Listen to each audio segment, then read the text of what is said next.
Welcome to the Eating at a Meeting podcast. I'm your host, Tracy Stuckrath, dietary needs expert, certified meetings manager, certified food protection manager. I have searched the globe to find people and businesses who are creating safe, sustainable, and inclusive food and beverage experiences for their employees, guests, and communities. In each episode, you will find authentic conversations about how food and beverage impacts inclusion, sustainability, culture, community, health, and wellness. I know that sounds like a lot, but we're going to cover it all. Are you ready to feed engagement, nourish inclusion, and bolster your bottom line? If so, let's go. This month is Celiac Disease Awareness and Food Allergy Awareness Month. So this month, you're going to see me in this teal jacket all month long, talking about food allergies and celiac disease. And I am so excited to kick off the month is Dr. Ruchi Gupta.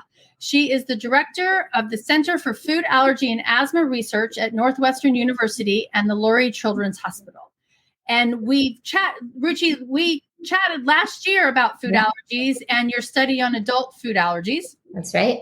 So wanted to bring that back into the conversation, but I know you've been busy during this pandemic with other research and data. So welcome to the show. Well, thank you, Tracy. So glad to be back.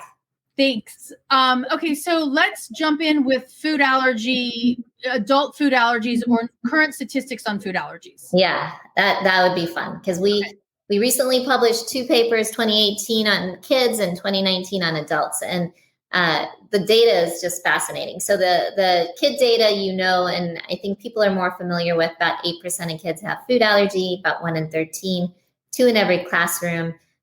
Top 9 allergens that I believe everybody knows by heart now, the peanut, tree nuts, milk, egg, wheat, soy, shellfish, finfish, and that's not the right order. And then now we have sesame as number 9. So that was something new in that paper that we were able to identify sesame as the 9th most common allergen. Okay, adults are so interesting. So we surveyed, about 40,000 adults in the United States. And what was so fascinating is when we asked them if they had a food allergy, about 1 in 5, so about 20% of adults said yes. That was crazy. We double, triple checked that. But then when we looked at their symptoms, and cleaned the data with experts, what we found is that about 10% did have a convincing food allergy. And then in addition to that, what we found was that only about 5% were seeing a physician and had a diagnosis. So you went from 1 in 5 having, thinking or, believing they have a food allergy to only 1 in 20 getting a diagnosis. So, but all those 1 in 5 are probably avoiding foods in their diet, which is so challenging, as you, of all people, know. Yeah, the number of requests that meeting professionals get and caterers get on people saying, I'm allergic to this and this and this and this. And it's not necessarily a food allergy, but they have sensitivities of some sort. Yeah, or another related condition. I mean, There are so many food conditions. I'm actually coming out with a book in August called Food Without Fear that actually goes through all the food conditions because, when something happens to you when you eat a food, whether that be, GI pain, vomiting, rash, it is scary. It's very scary. And oftentimes, the easiest thing to do is say, all right, I've got something going on with that food. I'm going to avoid it, but we don't often think, and I'm guilty of it too, as an adult, to actually get to a doctor and take care of it because you're like, well, I'll just avoid it. But the problem with that is, in some cases, you may not actually have anything. Could have been, food poisoning or something else going on. And you can enjoy that food. And in other cases, it may be something treatable, right? Something that you can do something about. And then, the final case, if it is a food allergy, then you really need a management plan and you need your epinephrine and you need to know what to do in case you do ingest it. Right. Yeah. And communicating that need in case of an emergency as well. I mean, the FAAR's got a great food emergency plan, but you have to have an action plan. And the one that I designed, which I should send to you to read, is researching or having information about the diabetic reaction, because if somebody has a diabetes reaction at your event, you need to be able to tell the EMTs if somebody's passed out specifically, right? Definitely. No.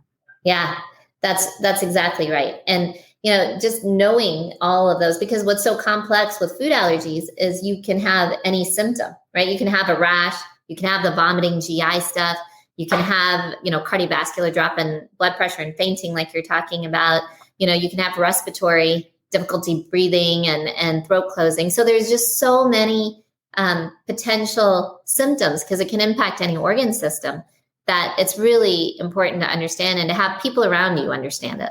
Right. Exactly. One of the things that I do also suggest is if you're going to an event and you do have a severe allergy or other condition, is like have a buddy, if it's not the meeting planner, who's probably got tons of things going on, but make sure you find a friend that knows your emergency plan as well.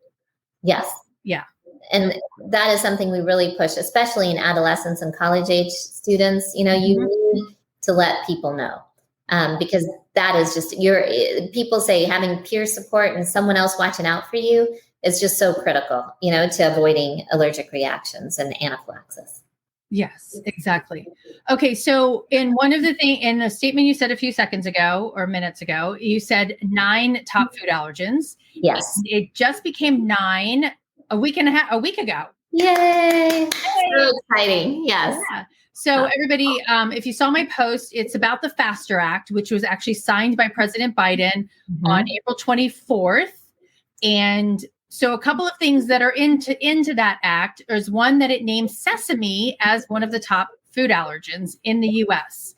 But it also opens the door for a lot more research on food allergies. Can you talk to us about that?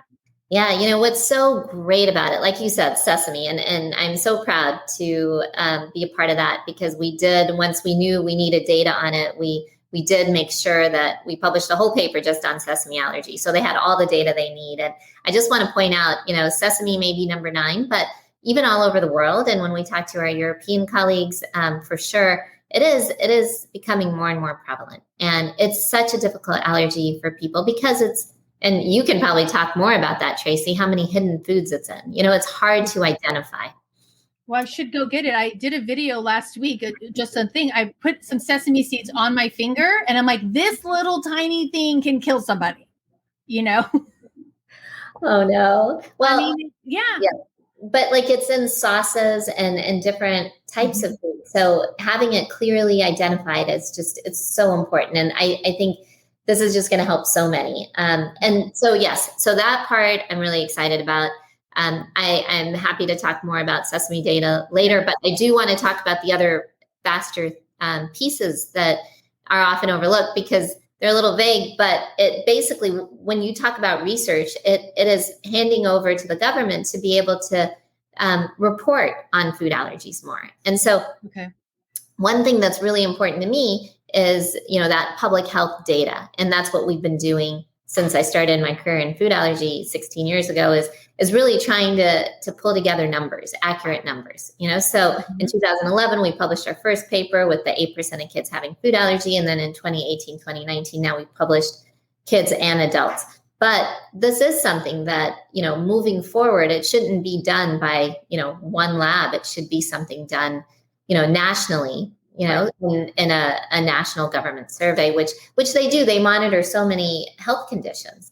The problem with food allergy is it is a little bit complicated. Like I said, it's so confusing and there's so many other food conditions. So how do we support, them in being able to identify accurate food allergies? So we are working, our lab, CFAAR, is working with the NIH to try to develop accurate, short set of questions that can identify true food allergy to the best of our ability. Obviously, we're not going to be able to get all this data with, oral food challenges or testing. But what questions, are the most accurate that can relate to that best? So what's great is now, it is a prominent condition that there will be more research done and more support in making it more of a national issue with the other conditions. That's awesome. Yeah. So, that reminds me of the statistic that every 3 minutes, somebody goes to the emergency room with the food allergic reaction. but sometimes it doesn't necessarily get recorded as a food allergic reaction. That's right. And that's probably part of the challenge in making this more prevalent of an issue within the government's eyes, right? Yes. And you're exactly right, Tracy. You know, what's so challenging again, and I'll tell you all my challenges I've faced in 16 years with this, but one of the big ones is we can say, okay, that's great. 8% of kids, 10% of adults have this, 32 million Americans.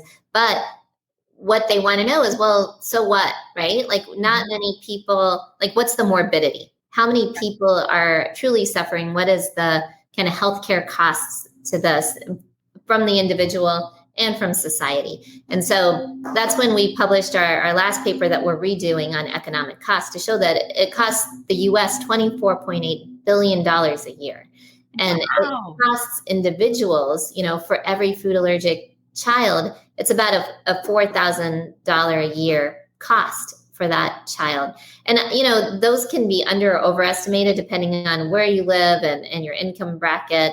But it's an expensive condition. And so showing that, and then your point about morbidity, meaning like hospitalizations or ED visits, we have done a couple things. In this last study, we looked at, for the children, how many times in the past year have you been to the emergency room for a food allergic reaction? And 20%, 1 in 5 said they had in the past year been to the emergency room. Then we did a national study with FAAR asking individuals from their registry, how many reactions have you had in the past year? And over 50% said at least one. And then another like 30% said more than 2. So it is important to collect this data to understand, what are families handling at home and treating, and then how many are actually going into the emergency room to get medical care, for it. And so it is a high number, which I think also pushes the importance of collecting this data, and recording it, and pushes the need for better treatments and better policies, like you were talking about, like we're going to get to around labeling. Yep. Well, and all of a sudden, all these television shows where I've seen people have allergic reactions, and I won't name the names of the channels or whatever because I don't want to blackball them. But I'm like, there was one that this person ate a piece of shrimp. He knew he was allergic to shrimp, and his bride was saying, "Don't eat it." But he was doing it to be with the crowd. And then he just goes home and lays down for 24 hours. I'm like, that is not how it happens. No. And shrimp, I didn't talk about the top 9 in adults were the same, but shrimp is 2.9% prevalence. It's almost 3% prevalence in adults, followed by milk and peanut, but it is so much higher. And there's so many people with shrimp allergy. And, shrimp is also a lot of adults are developing it as adults. So 50% of adults said they developed a new allergy as an adult. And I will tell you, I've heard similar stories in real life where people have a shrimp allergy, but they love it so much. They're like, well, I will have one and I'll be ready with my meds. And so there's something about shrimp that seems very irresistible to many adults. Well, yeah, I mean, I grew up in Maryland, and I would be like very remiss if I couldn't eat seafood anymore.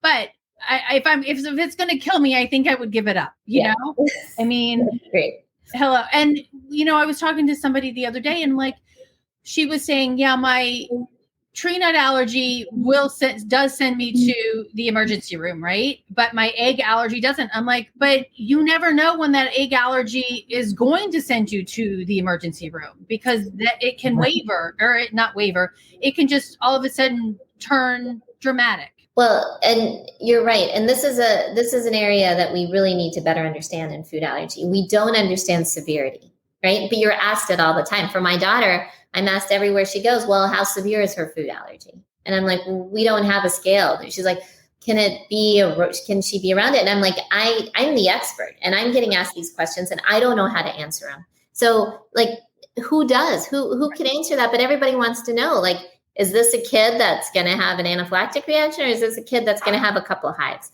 And the problem is there's so many factors that go into that, like you said. So how much did you eat? What's the quantity that you ingested? What else is going on in your life? Do you have some kind of a viral or, infection that may decrease your immune system? Did you just exercise? Hormonal changes? Like there's so many pieces that can influence it. And so that's why it's been so hard to create a very clean, like severity scale and be able to tell people what they want to know. Like, how severe can this be? Because we know, people, I know people who say, yeah, I only get a couple hives when I have an accidental ingestion, and it happens over and over and over again. And people who are like, no, I go into full-blown anaphylaxis. So yeah, it's difficult. That is difficult. And they're not trying to be evasive when they're answering. I mean, because they don't know. And that's, again, the unfortunate part. So, all right. So let's jump to PAL, which is your new study called Precautionary Allergen Labeling, Preferences Among Food Allergy Stakeholders. And so this is new research that you're doing that is around the may contain statement or produced in a facility that may contain. So tell us about this study and what do we want to know?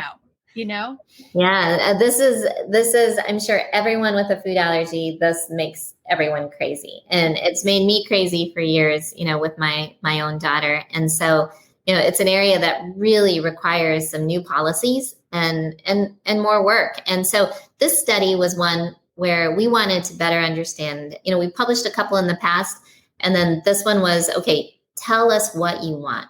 What do the people want? How do we make this policy? How do we, ground it in data? So a couple things I really want to highlight is one, people don't all, understand what these policies are, right? So precautionary allergen labeling, what does that mean? And so that basically is not regulated. And that is something industry puts on their food products, and they choose what label. So, may contains a common one, produced on equipment, shared equipment is another one, produced in a similar, or in a manufacturing, in the same manufacturing site. So, but there is like so many different ones. And then what it does is it makes the consumer have to decide, okay, does this sound safe? Or does that sound safe? Or should I try this or should I not? And it's just not fair because there's no regulation. It doesn't mean if it says may contain, it has a certain amount of the allergen that it could hit in it. And if it says manufactured in, it has less. But that's what we found people thought. So more people said they avoid may contain, but they will buy something that said manufactured in because they think it sounds safer. Okay. And so that's a big deal, right? Because there is no safer, but individuals are having to make up their own minds based on what they're reading. So that's where we really wanted to help, create one label. So there's no confusion that one is safer than the other. We did ask individuals like 4 questions about their knowledge around PAL, and only 1 in 4, only about 25% got them all right. And they were things like current U.S. law requires that food labels identify the name of all major allergens, right? So this is the sesame thing. It was 8, now it's 9. And then precautionary allergen labeling that we talked about is mandated by law. So a lot of people think it is because it's animals. It's a CYA statement. That's right. And the other one is precautionary allergen labeling is based on specific amounts of the allergen present in food. And a lot of people think that, right? Like you would think that you can add a label based on how much of the allergen may be in that food, but that's not true. And then the last question was that precautionary allergen labeling differs depending on the quantity of allergen present in the product. And again, as we discussed, I'm not going to hammer this in, but that is not true. Yeah, the only way, like really on a label, is when you're looking at the ingredients list. And if you look at the very first ingredient, that's the thing that has the most, it's the 99, it's the higher percentage of it in the ingredient. And then when you get to the bottom, that's the least amount of ingredient. But when you're looking at spices or you're looking at may contain, you have no idea. No, you have no idea. And so overall, 80% of individuals said they do not buy may contain. 20% said they did. But when you looked at manufactured in a facility that also processes the allergen, only 47% said they never buy it. So the majority will buy it. And so it's just that difference in language that is causing a difference in people's habits of purchase shopping habits. So that was interesting. So then we asked them, well, what would you want to see? Like, what is your preference? And it was interesting because what consumers want, which I totally agree, is just say it's in there or it's not. Say, do not eat this food. But unfortunately, that's complicated because we can't. So their second one was probably the one, they probably picked it because they were most familiar with it. They wanted everything to then just have one label, and the label that they was the top choice was may contain. So as to not cause that confusion. So that's an area that, we're working, with the organizations, national organizations around, and FAAR around how do we push that out, and how do we get some kind of regulation around precautionary allergen labeling? Okay, so I think it's so important because it is so unclear, and it would help us all because we don't understand it. But now makes me jump to events and food that's not prepackaged. And actually I was talking to somebody who works in I want to say fast casual restaurant. And she herself has food allergies, but now she oversees, she's a VP of something or another, but they've actually are telling people, well, if you have an allergy, we just recommend you not eat here. And not because they can't they just don't want the risk because of the may contain or produce in a facility. And I'm like, then you're going to lose 32 million customers. I mean, really not that many in your area, but it's a potential opportunity for lost revenue. So this is an opportunity as well to do a lot of really clear training on producing it even in restaurants and catering and hotel facilities. Yes.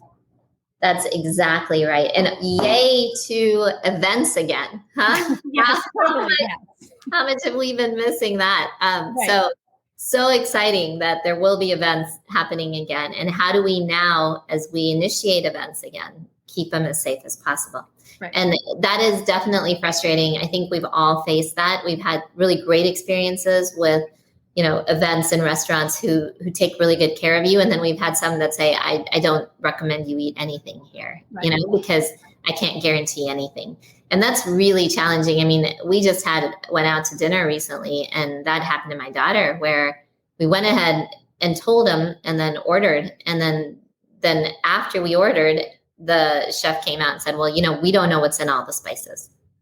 And I was like, well, but it's not in the food. Yeah, but we don't know. The spices may be mixed with something. And so it is really, really challenging. And then you don't know what to do. You're just sitting there, thinking, all right, the food's here. Does she just sit there and not eat? Or do we wipe out? Or, do we take a chance? Like, what do you do in those situations? And so you, as the expert, how do we make this change so that everyone can eat, and feel safe about it? Yeah. I mean, and it's not like, the other part of the challenge is that we don't have an exorbitant amount of space, especially restaurants to make dedicated fryers or dedicated whatever, but teaching that safety precautions, how to do it right, and, or, prepare it first. And now that food safety is really much more prevalent in the eyes of meeting planners and the catering industry, they were doing it beforehand, before COVID, but now it's really prevalent. And doing that, I think it's this really good opportunity to put those processes in place and communicate them. Yes. Yeah. Absolutely. And like this in event planning, it's so critical. I mean, we know what the top 9 are. You know the ingredients. I understand that some things are challenging, and the industry taught me that. When I went to give a talk to them, and I actually published a paper with the industry partners at FAAR to tell their side of the story. Why is it so hard for them, to truly label accurately? And it's true, certain ingredients that go into the final product come from all over the world. And how do you ensure that someone wasn't using the same bag to collect cocoa as they were to collect peanuts, and there's some residual. But those are true challenges. But as to the best of your ability to provide a safe option, which most people with a food condition can consume, is just so critical. And there are very safe options. And Tracy, you're the expert. You can probably rattle off a list, or help planners really figure that out. And so I hope they take this seriously, because if 1 in 5 adults are avoiding a food for some condition, that's a lot of people. It is. And, and figuring out how to, in my course, Every Meal Matters, which I launched in January, that is figuring out where is food in your event, and then what are those standards that you want to set on how things are prepared and how things are served, and then what you're communicating out there. And that comes with that precautionary allergen labeling too. I mean, we as hosts of an event should put some sort of statement out going, we are producing this event in a non-certified allergen-free environment, right? Yeah. And people with food allergies understand that, but they also want to know, how are you partnering with your catering partners to create a safe meal? Yes, that's beautiful. Yeah. Because, I think at least most adults, you're around your allergens all the time. Yeah. And you're not going to avoid it. We try to keep our kids away. That's impossible. We know that you're going to be faced with someone next to you eating your allergen, and so it's really making sure you're not in an environment where there's nothing for you and you're just around everyone eating your allergen. Exactly. So it's definitely challenging, but having you, spearhead this movement to make sure all events really think about it, I think is just a beautiful thing. So appreciate everything you do. Thank you. And I mean, and going back to the sesame allergy real quick, is that the U.S. is the 46th state to label sesame as a top allergen. So you said it earlier that other countries, the EU has it as a top allergen, Canada, Australia, New Zealand, and actually the Middle Eastern countries already had it labeled as an allergen. So, so thank you for your research on and pointing it out and sharing that it is a top allergen. Yeah, no, it's my pleasure. And what we found in the U.S. is it is a growing allergen, and also it is a serious allergen. So although I said 1 in 5 kids go to the emergency room with any food allergy, when we looked specifically at sesame, it was 1 in 3. Oh, so wow! It is causing more ED visits. It seems to be causing more severe reactions, even though we already had that whole talk on severity. But that's the only way we can monitor it. So making sure it's actually listed. And I agree with you. I mean, that's the problem, and that's what our job is to produce the data or do the research to help us understand. And then I just got asked, what's the next big allergen? Right. So we'll go back to our data and better try to figure out like what's next. But talking about avoiding these allergens, one thing that's come up that I know, Tracy, me and you have talked about before is, we talk about events and we talk about, how individuals can do it most effectively. But one thing in this past year is, with COVID, there's been so much more food insecurity. So many people have been out of a job, and so many people have been struggling, to make ends meet and to get food on the table. And we've seen the long lines, at food distribution centers. And I just want to, really express that this is an area too that needs a lot of work. We really need to make sure people with food insecurity can get safe foods, because currently it's just packaged and you just, they put in your car and move on. But how do we, as we open up, make sure that there are choices, at food banks? And Emily Brown, who we both know, who's working with the Food Equality Initiative, we partner with her to better understand, how we can help keep food insecure families getting safe foods who have food conditions. And like I said, there's so many food conditions in addition to food allergies. So just wanted to put a plug in. No, I'm so glad you did, because it is another issue, but it actually really ties back to that labeling thing we were just talking about as well. Yeah. And, meeting planners are really concerned about food waste, you should be. Yeah.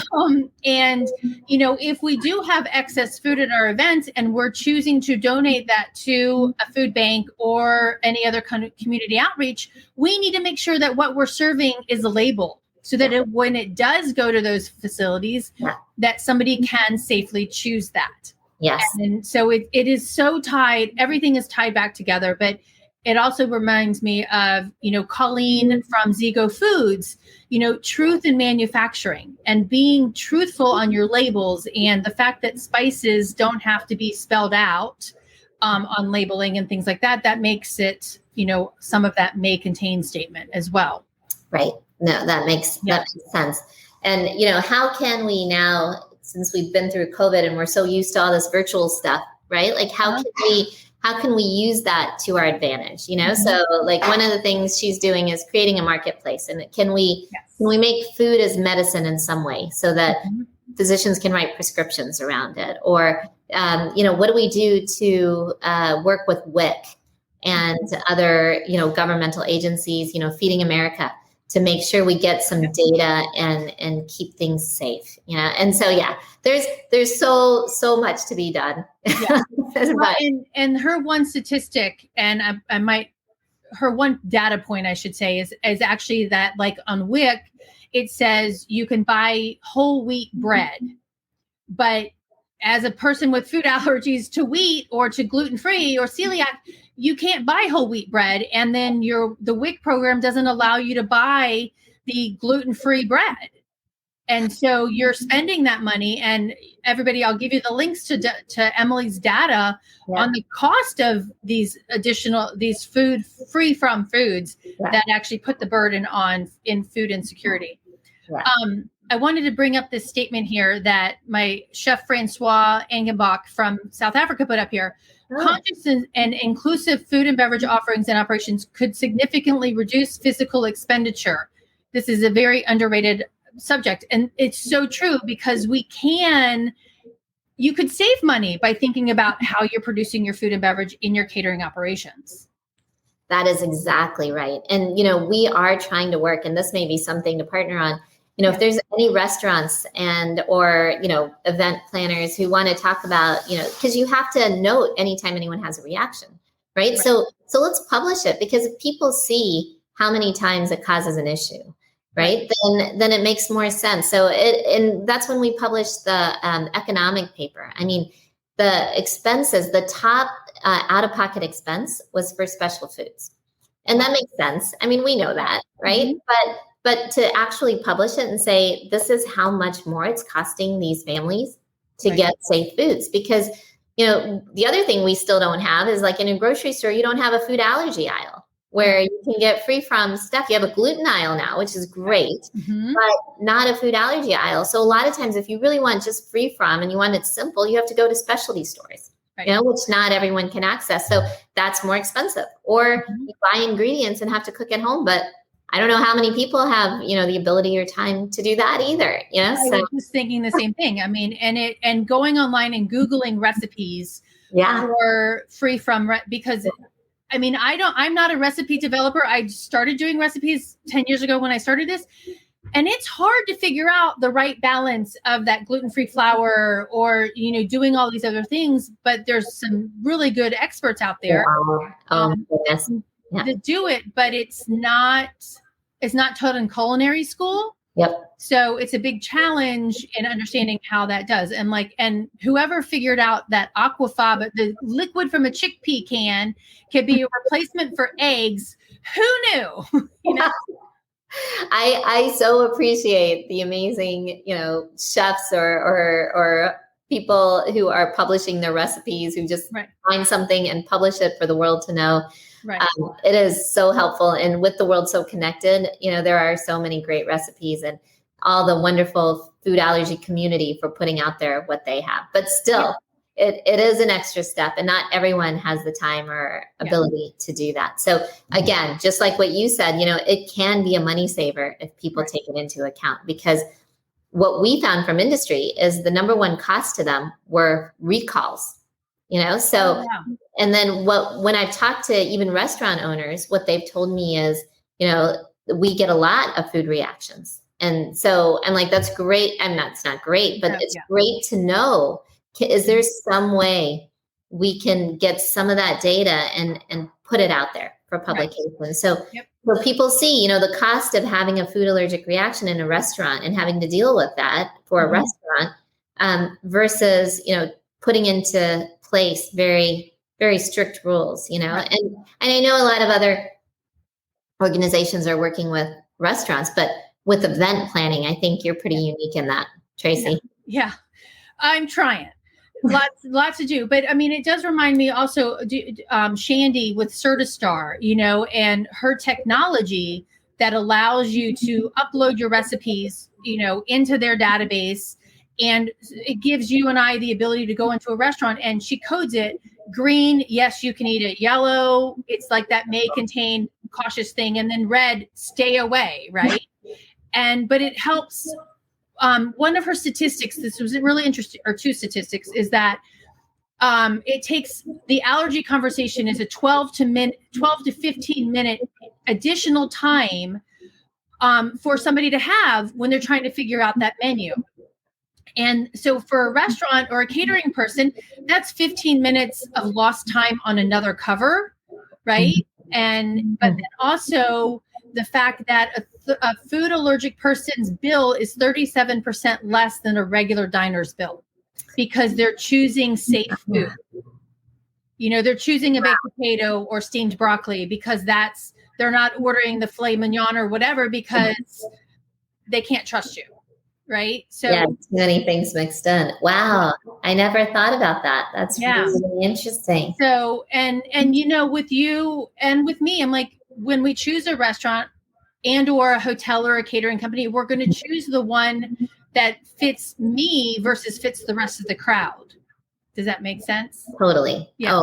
Oh, so much sense. And we rely on each other to tell us where are those safe places, right? Where can we go? And then we all go there. and you have your favorite places who know you and know your, food allergic child or self. And you know it's safe. And that is really interesting. I had no idea about that, but I need to hook you up with Shandy. Yeah. Too. Okay, so we've been chatting for 37 minutes, and I know we could talk about constantly, but is there any other big nuggets that we need to know about food allergies and the research that's coming out? Your book that you mentioned, and I love the idea of food without fear and talking about just let's give a little snippet of that actually. Because there's diabetes, there's food allergies, there's celiac disease. What other conditions actually are related to food? Can you? Yeah, I mean, there's intolerances, that so many people have, things like lactose intolerance. The two that get so confusing are milk and wheat, right? Gluten, right? Those are the two that are really difficult to decipher what's really going on, because you have layers. You could have a gluten intolerance, you could have a gluten celiac disease or a wheat allergy. So, and then similar with milk, but there's so many other things. Like even yesterday I saw a patient and they were worried about a food allergy because they ate avocados and they got itchiness in their mouth and tongue. And I think that's really something that so many people feel, and it's called oral allergy syndrome. And it is actually related to the pollen, your environmental allergy, incorporated into that food. And so usually it's just oral symptoms, and very rarely can it be anaphylactic. I personally don't know of any cases, but it's oral symptoms. But then those individuals end up avoiding that food completely, thinking they have a food allergy. So that's one that I see a lot. I see a lot in my clinic, and we diagnose a lot of people with. But there are other ones, and intolerances, as you know, is one of the biggest ones. Right. And people are diagnosing themselves a lot of times with over-the-counter kits and different different methods, or just, eating something and avoiding it. And so that's where it is really important, if you are having negative symptoms when you're eating a food, I can't stress it enough, see, your physician, see an allergist and get tested and do an oral food challenge. It's the gold standard test, right? You sit in a room under controlled conditions and you eat the food and you see if anything happens, and, they've got the epinephrine ready and they're ready to go. So I definitely want anyone out there. And that's kind of why we wrote this book, is maybe you can figure out your symptoms and when it happens. And it also is like, does it happen in the first, right away, or does it happen the next day? Like, all of these are signs to what could be going on in your body. So listen to your body, understand what's happening when you eat that food, write down, in the book, we have a survey you take and you answer a bunch of questions to better understand it, and you take it to your doctor. And so it's much easier for them to really decipher what you have. So yeah, there's so many food conditions out there. And I almost feel like it's growing. We're discovering more. Like, we know so much more about eosinophilic esophagitis, which was often. How did you just say that? EOE. Is that it? But it's more common than we think. And a lot of times that goes unnoticed. It's usually when food gets stuck in your throat, or you feel like you can't swallow it. And that's because you're having a reaction in your esophagus with this infiltration of eosinophils. So I know, am I getting too technical now? Should I stop? No. But you just rattled that word off with such ease. Yeah, that's the medical side of my life. Yeah. Okay. So one that just popped into my mind is the AlphaGal Syndrome. Which is growing worldwide. It is. So everybody, if you're not familiar with that, that's actually an allergy to mammals, right? Based on a tick bite. Yes. And I do know a friend that it took him a couple of months to figure it out. And then all of a sudden, after like 2 or 3 years, it was over. Right. And so he had it and he outgrew it or whatever, but there's other people who it's very, very severe. And so they can't have anything from mammals. Is that right? Yeah, no red meat or no. Yeah. They're absolutely, you are 100% right. And it is a tick bite. So we do see it in like the southwestern areas of the US more, but you can have it anywhere you live. You're just walking out, hiking, get a tick bite, and this specific tick that they've identified somehow can influence your immune system to have these severe, often very severe reactions to meat. And so that's another one to truly get to a doctor and diagnose. But like a lot of these, there's a couple researchers who are focusing, all their efforts and careers on AlphaGal specifically, which is amazing, and coming out with more and more data. We found a lot of it in the US. We actually have to publish that paper. We were working with some of the researchers who study AlphaGal to give them our data for them to be able to figure out, how much of it exists in the US. But that is another one that is very confusing to people, because they could eat meat just fine. They love their steak. And then all of a sudden now they're having this potentially, almost very severe life-threatening reaction to eating it. So AlphaGal, tick bite, who knew? So yes, exactly. There's a lot out there. And that's why it's really important, again, to see an allergist and to really get it truly diagnosed. Because like you said, each of them have different treatments. Right. And so knowing what you have, knowing if it's treatable, or knowing how to manage it. Right. And that's a management plan is really, really important. Yes. And, one of my favorite quotes I always love is, from Maya Angelou, it's do the best you can until you know better. And then when you know better, do better. And so I put that out as a challenge to myself all the time. As we get new research in, we need to act on it and make things better. Right. And as individuals, figure out, okay, these are my symptoms and then do better, get to your doctor, figure it out, and enjoy. Food is so fun, people should be able to enjoy it and not be fearful of it. And that's definitely a key message. Okay. So I know I asked you last time, and it was a year ago, what your favorite food is, so I'm going to change it up a little bit, but because of COVID and eating a lot more at home, do you have a new favorite food? Oh my gosh. Or you can tell me who you want to go eat dinner with. What famous person would you want to go eat dinner with? Oh, so many people. If I really had to pick one, I'd probably say Oprah. I'd love to pick her brain. Yeah, that would be really fun. And favorite foods. I mean, we've gotten into so many new foods, which is really fun during COVID, and a lot more, obviously no one's eating out. So a lot more trying to eat healthy and eat at home. So yes, I don't have one favorite. I am a foodie. I enjoy food very much. Again, my daughter has food allergies, so we definitely, only go to places or eat foods at home that she can also enjoy with us. But there's a lot you can do, and more and more coming out, even with food allergies. So yes, everyone should continue to enjoy what they can. Right. Exactly. Well, thank you so much. I really, really appreciate your time and everything that you're doing for our industry, for the industry, for food allergic families, and the overall community. It's really important. And I'm so glad that the FASTER Act and your research has actually helped with the FASTER Act to show the severity of the medical condition. Yeah, well, I so appreciate you, Tracy, and everything you're doing. And we're all part of one big community, and everyone's, doing what they can to get us to the next level. And I'm hoping now with, new treatments, new policies, new prevention efforts, we'll start, being able to really tackle this, and maybe we'll see our prevalence numbers start to fall, which would be a dream come true. That would be a dream come true. So, all right. Thank you, Ruchi. This is the Eating at a Meeting podcast, and we're celebrating Food Allergy Awareness Month and Celiac Disease Awareness Month. So be on the lookout for lots of good education across the board on food allergies. And until next week, stay safe and eat well.